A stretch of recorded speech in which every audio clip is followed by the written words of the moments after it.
प्रीता की शादी एक अच्छे परिवार में हुई है। उसका पति रोहन उसे बहुत प्यार करता है।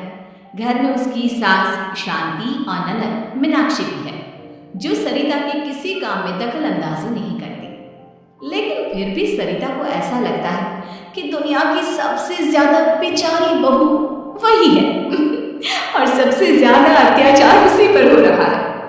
माँ जी, ये लीजिए आपकी चाय। अरे बहू, तूने इतनी ज्यादा चीनी क्यों डाल दी चाय में? हाय हाय माँ जी, मैंने तो उतनी ही मीठी बनाई है जितनी मीठी आपको पसंद है। माँ जी, आपको तो मेरे हाथ की चाय अच्छी ही नहीं लगती। जब देखो कुछ न कुछ कमी निकाल ही देती हो। अरे बहू, तू एक बात के पीछे ही पड़ जाती है। मैंने ऐसा कब कहा कि तू रोज चाय खराब बनाती है? सरिता अपने कमरे में चली जाती है और फोन उठाकर अपनी माँ से बात करती है। हेलो माँ, कैसी हो आप? क्या कर रही हो? मैं तो ठीक हूँ, पर तू बता तेरा मूड कैसा है? तेरी आवाज से लग रहा है कि कुछ तो हुआ है तेरे ससुराल में। अरे क्या बताऊँ माँ, यहाँ तो हर समय मेरे साथ बहुत बुरा व्यवहार होता है। मैंने अपनी सास के लिए इतनी अच्छी चाय बनाई, लेकिन मेरी सास चाय पीते ही मुझे 4 बातें सुना दी। बेटी, तू इतनी छोटी छोटी बातों पर ध्यान ही क्यों देती हो? तुम्हारी सास ने कुछ बोल भी दिया तो क्या हो गया? वो बड़ी है ना तुझसे। माँ ने इतना समझाया, लेकिन इस बात का सरिता पर कोई असर नहीं हुआ। अपनी बेचारी बहू की छवि वो बदलना ही नहीं चाहती।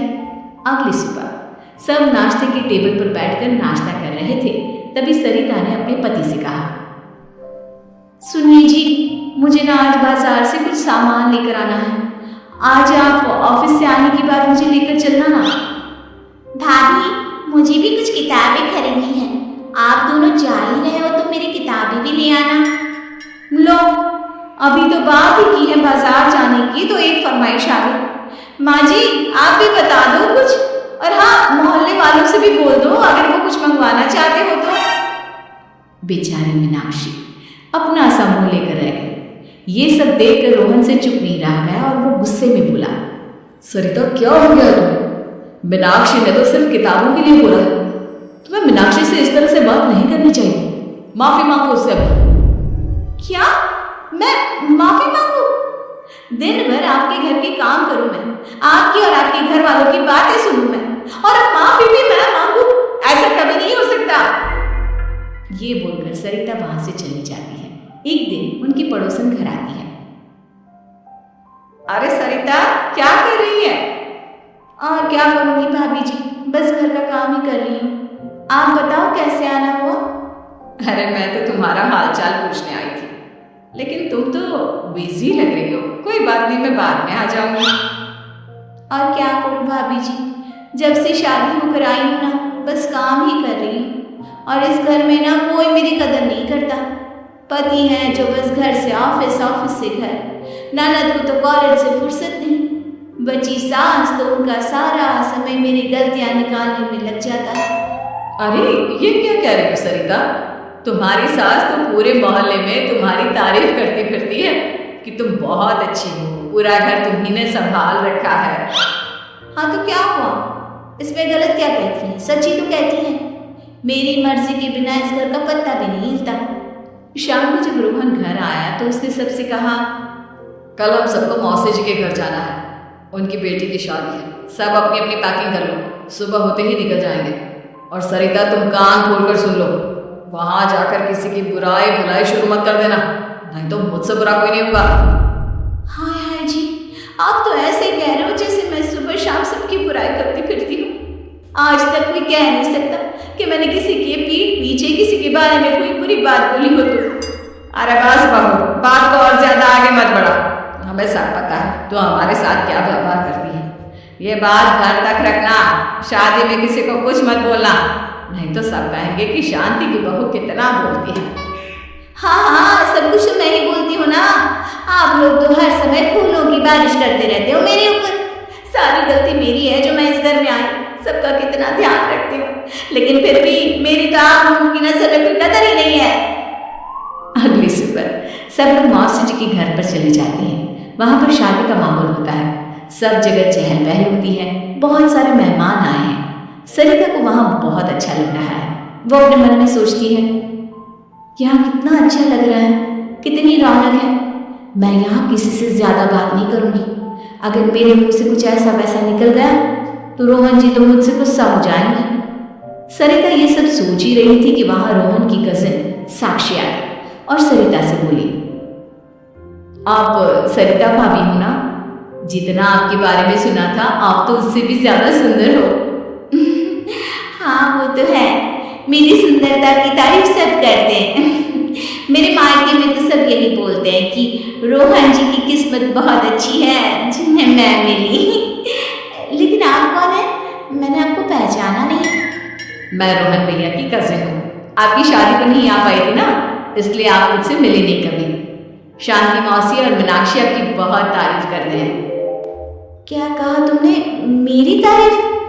कभी नहीं। मेरे ससुराल वाले कभी मेरी तारीफ कर ही नहीं सकते। मैं इतनी अच्छी हूँ, मेहनती हूँ, लेकिन उन्हें तो मेरी कदर ही नहीं। सारा दिन घर का काम करती हूँ, फिर भी मेरी सास ना मुझे सुनाती रहती है और पति भी मेरी सास की साइड लेते हैं। ना कभी बाहर ले जाते हैं, ना कहीं घुमाने। अगर घुमाने के लिए कभी बोल भी देना तो उनकी बहन बीच में आ जाती है। मैं कैसे रह रही हूँ उस घर में, ये मैं ही जानती हूँ। सरिता की ये बातें सुनकर साक्षी को बड़ी हैरानी हुई। अब वो हर किसी के सामने अपनी बड़ाई और ससुराल वालों की बुराई करने लगी। रोहन और शांति को सरिता पर बहुत गुस्सा आया, लेकिन वो चुप रहे। अगले दिन जब वो अपने घर पर आए, सरिता, तुमने क्यों सबके सामने मेरी इज्जत का तमाशा बनाया? तुमसे बोला था ना कि चुप रहना। अजी ऐसा भी क्या कह दिया मैंने जो इतना भड़क रहे हो? तुम जहां जाती हो अपना रोना शुरू कर देती हो, कभी किसी दूसरे की बात ही नहीं सुनती, बस अपनी कहती रहती हो। तुमने सबके सामने हमारा तमाशा बनाकर रख दिया है। हे भगवान, मुझे अपने पास बुला ले। जिस घर में मेरी कदर ही नहीं, उस घर में मेरा क्या काम? अरे क्या करूंगी मैं यहाँ रहकर? जो भी आता है मुझे सुनाकर चला जाता है। मैं तो किसी से कुछ नहीं कहती। सीधी सादी बहू मिल गई है ना सबको, तो जो जी में आए वो करो। सरिता ने अपने आगे किसी को कुछ बोलने ही नहीं दिया और उस दिन भी उसने सबके सामने खुद को बेचारी बना ही दिया। अगले दिन मीनाक्षी कॉलेज के लिए लेट हो रही थी, इसलिए वो हर काम जल्दी जल्दी कर रही थी। अपना नाश्ता लेने किचन में गई और पतीले में रखे गर्म दूध को गिलास में डालने लगी। दूध का पतीला उसके हाथ से छूट गया और गरम गरम दूध उसके हाथ पर गिर गया। ओए माँ, हाय मेरा हाथ, माँ मेरा हाथ जल गया। मीनाक्षी की आवाज सुनकर सरिता दौड़ती हुई आई। ये क्या किया तुमने? तुम्हें नाश्ता चाहिए था तो मुझसे बोल देती, मैं क्या मना करती थी? अब पता नहीं कितने दिन की मुसीबत पाली तुमने। सरिता मीनाक्षी को उसके कमरे में ले गई और उसका बहुत ख्याल रखा। उसका इस तरह से ख्याल रखना शांति और रोहन को थोड़ा अजीब लगा। माँ, सरिता के दिमाग का भी कुछ पता नहीं। कल शादी में सबको इतना कुछ बोल कर आई है हमारे बारे में, और अब मीनाक्षी की कितनी अच्छी देखभाल कर रही है। ये ऐसा क्यों करती है?